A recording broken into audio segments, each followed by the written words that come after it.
So you try to set a boundary, but nothing changes. It's not because people don't respect you, and it's not because you haven't explained yourself enough. It's because you never backed up your boundary with a consequence. And without a consequence, well, there's nothing prompting the person to change.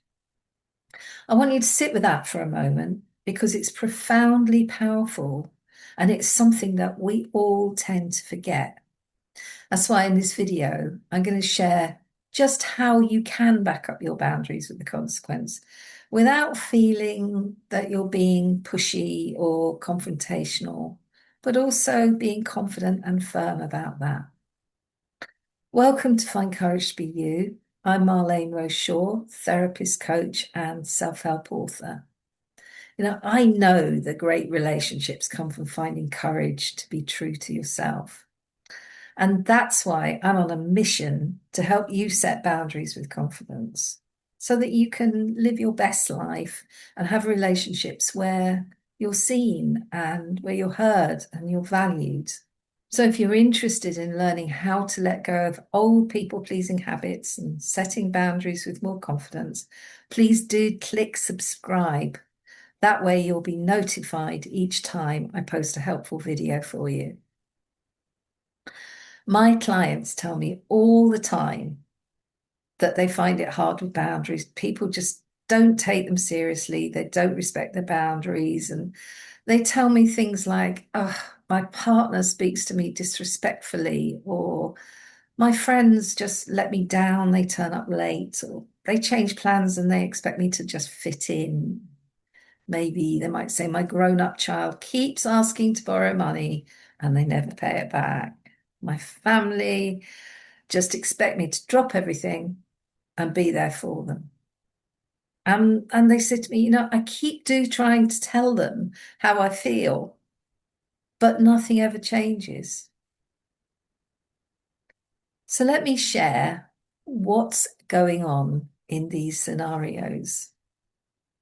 You say what's on your mind, and either they don't pay attention at all, or they seem to agree, but then they don't do anything differently.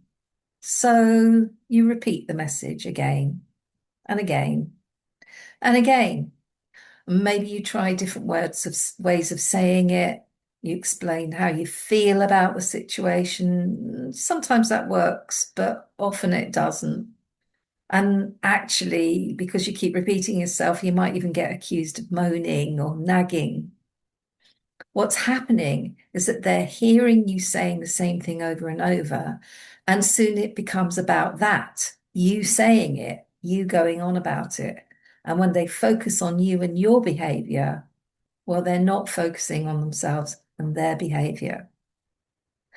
So the answer is to state your boundary firmly and clearly and with a consequence, not to just keep stating the same thing over and over, but with no consequence.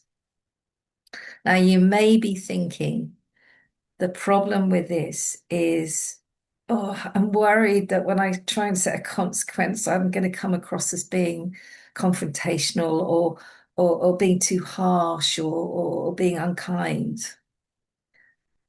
But consequences don't have to be barriers. Often people think that a consequence means, oh, well, I'll just have to end the relationship. I'll just have to walk away and break contact with that person. That's my consequence. But, when you set consequences, it's not about being harsh or threatening to punish someone. It's about giving them clarity. It's making things very clear. It's clear communication, which is what boundaries are all about. And it's giving them that nudge to actually think differently and act differently, to do something for the better. And so they get to grow as a person. Let me give you some examples of consequences that are not barriers.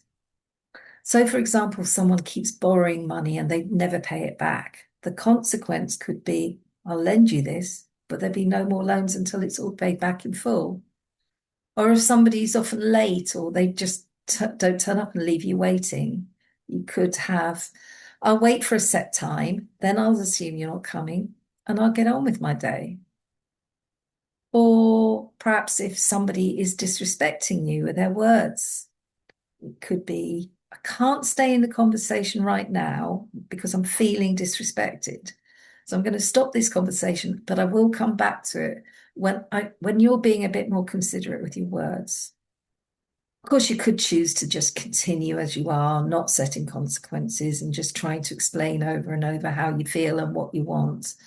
But the chances are it won't work because, as the saying goes, if you keep doing what you've always done, you'll keep getting the results you've always got. And remember, great relationships come from finding courage to be true to yourself. So I'm going to encourage you now. From now on, when you set a boundary, I want you to think about the consequences you can mention that go with that boundary. And how are you going to say that? Ask yourself, how can I make that clear in a way that I feel confident, but it's also respectful to that person, but very clear on the ultimate outcome if they cross that boundary?